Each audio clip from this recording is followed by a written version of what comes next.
Salut tout le monde, j'espère que vous allez bien. Pour cette 7ème vidéo du mois de mars, on va parler de la base militaire la plus mystérieuse des États-Unis, la Zone 51. Comme d'habitude, on n'oublie pas le petit like et l'abonnement à la chaîne pour me soutenir, et aussi pour ne manquer aucune des vidéos découvertes qui vont sortir durant tout le mois de mars. Merci d'avance pour votre soutien et bon visionnage. Avant la Seconde Guerre mondiale, les alentours de Groom Lake, l'actuelle zone 51 aujourd'hui, étaient exploités pour leurs mines d'argent et leur plomb. Quand la guerre a débuté, la zone s'est transformée en zone isolée pour mener des recherches, mais aussi des tests d'armes. Pendant la guerre froide, la CIA aurait investi les lieux pour concevoir des avions de reconnaissance. Le directeur de la CIA à cette époque trouvait qu'il fallait une base privée pour construire et tester de nouveaux prototypes. En 1955, il choisit logiquement en Groom Lake, le site isolé, qui avait servi quelques années plus tôt, et il le renomma la zone 51. En 8 mois, les ingénieurs mirent au point l'avion U-2 qui pouvait atteindre les 21 000 mètres d'altitude. Cette performance est assez incroyable pour l'époque parce que cela permettait à l'avion de voler au-dessus des radars, des missiles, mais aussi des avions ennemis soviétiques. En 1960, un missile antiaérien a abattu un avion U-2. Et forcément, ça a pas trop plu à la CIA. Du coup, ils se sont dépêchés de concevoir la nouvelle génération d'avions espions, et ce, toujours dans la zone 51. C'est là qu'est né le A-12, un avion conçu en titane. Quasiment indétectable, l'avion pouvait parcourir les États-Unis en 1h10. Ce qui est énorme, et en plus de ça, il avait une vitesse maximale de 3500 km/h. Je sais pas si vous vous rendez compte, c'est énorme. De plus, le A-12 était équipé de caméras qui pouvaient, même à une altitude de 27 000 mètres, oui, 27 000 mètres, photographier des objets de 30 cm posés sur le sol. La prouesse est énorme pour l'époque. Du coup, jusqu'ici, avec tout ce que je vous ai dit, on peut se dire que c'est une base militaire américaine ultra secrète, en plein désert du Nevada, qui sert à concevoir de nouvelles technologies. Pourtant, comme vous le savez certainement, il y a un réel mythe entre la zone 51 et les extraterrestres.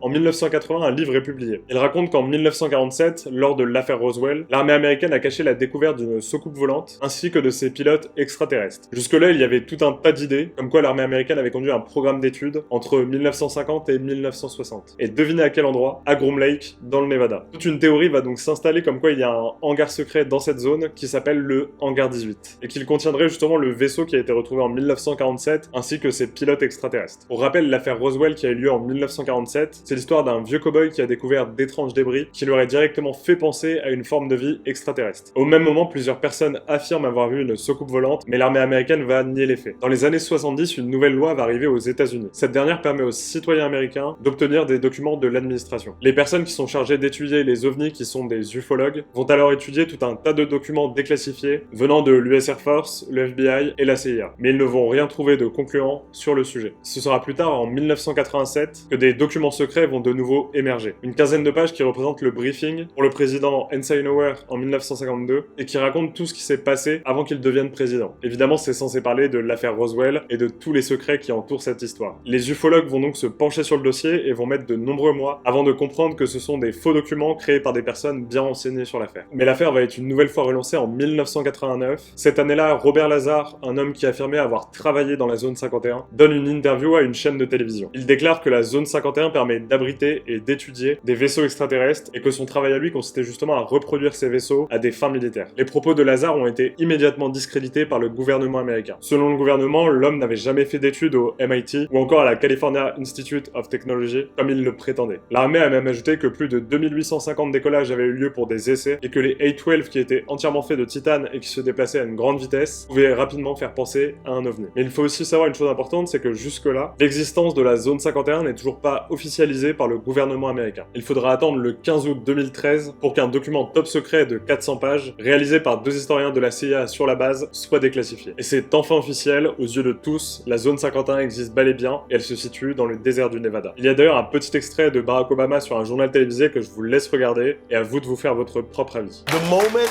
I was inaugurated, my hand would just, it'd still be hot from touching the Bible, and I would immediately race to wherever they have the files about Area 51 and the UFOs, and I go through everything to find out what happened. Right.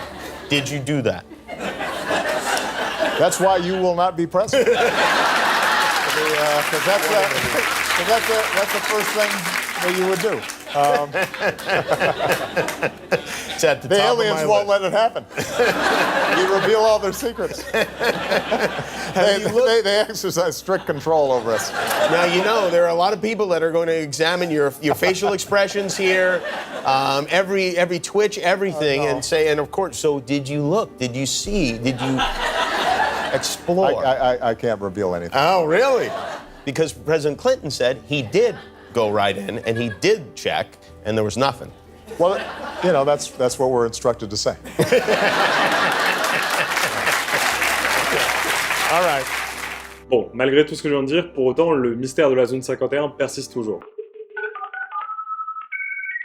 Il y a un peu moins de 5 ans, en septembre 2019, un événement Facebook est créé. Il s'intitule « Prenons d'assaut la zone 51, ils ne peuvent pas tous nous arrêter ». Et cet événement, il a pris énormément d'ampleur. En tout cas, c'est plus de 2,5 millions de personnes intéressées et plus de 1,5 million de personnes qui disent participer à l'événement. L'organisateur derrière tout ça explique qu'il veut révéler les secrets que cache le gouvernement américain depuis trop longtemps. Très vite, il va quand même rappeler à tout le monde que c'est une blague, notamment avec un post où il dit la chose suivante. On va courir comme Naruto, avec les bras en arrière, ça nous permettra d'éviter les balles et d'enfin pouvoir voir les extraterrestres. Suivi d'un autre texte où il se dégage de toute responsabilité, où il dit la chose suivante. Allô, le gouvernement américain, ceci est une plaisanterie, et je n'ai pas vraiment l'intention d'appliquer ce plan. J'ai juste pensé que ce serait amusant. Malgré tout, le jour J, des centaines de personnes se sont rassemblées aux abords de la zone 51. Heureusement, aucune intrusion n'a eu lieu, et l'événement s'est déroulé sans incident. Parce que oui, pour rappel, c'est quand même la base militaire la mieux gardée du pays. Déjà, la sécurité est assurée 24 heures sur 24 grâce à de nombreuses caméras, de drones, et même d'équipes au sol qui sont en 4x4, et vous pouvez facilement les reconnaître, c'est des Jeeps ou des Ford couleur sable. Les gardes sont tous camouflés et équipés d'un M16, et le plus flippant dans tout ça, c'est qu'ils ont le droit de tirer sur les personnes qui s'aventuraient un peu trop loin dans la zone 51. Pour le moment, aucun incident de ce genre n'a été rendu public, peut-être que ça arrivait, peut-être pas.